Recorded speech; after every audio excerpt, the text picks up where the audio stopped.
Hello everyone, મારા બે babies છે અને મારી બંને પ્રેગ્નન્સી ખૂબ ડિવાઇન હતી. સેકન્ડ પ્રેગ્નન્સી મારી ખૂબ જ સરસ હતી. સેકન્ડ પ્રેગ્નન્સીમાં જે મારા ચેન્જીસ હતા એ મેં આત્માના લેવલે કર્યા હતા, જે આશા દીદી અને ભાવિના દીદીની મદદથી ખૂબ જ સારી રીતે થયા હતા.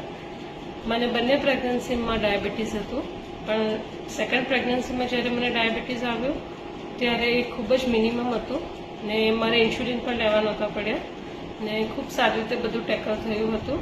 મને એવું બોડીમાં ફીલ જ નહીં થતું હતું કે મને ડાયાબિટીસ છે.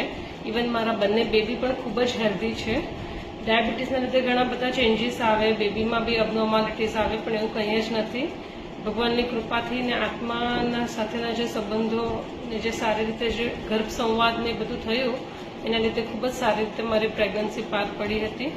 9 મહિનામાં કોઈ પણ દિવસ કોઈ જાતનું મને માથું પણ નથી દુખ્યું કે બીજા પણ કોઈ બોડી ચેન્જીસ.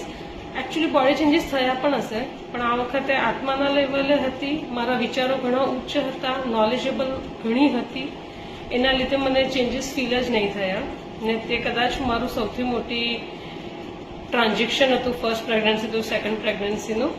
એટલે એના માટે હું ખૂબ ખૂબ આભારી છું બધાની, ખાસ કરીને ગર્ભ સંસ્કારની, કેમ કે એમના લીધે જ આ જે ડિવાઇન બેબી મારા બંને છે એ ખૂબ જ એડોરેબલ છે ને મારે કોઈ નવા એફર્ટ્સ આપવા નથી પડતા. એ લોકો દરેક ઉંમર પ્રમાણે પોતાનું કાર્ય જાતે જ શીખી જાય છે.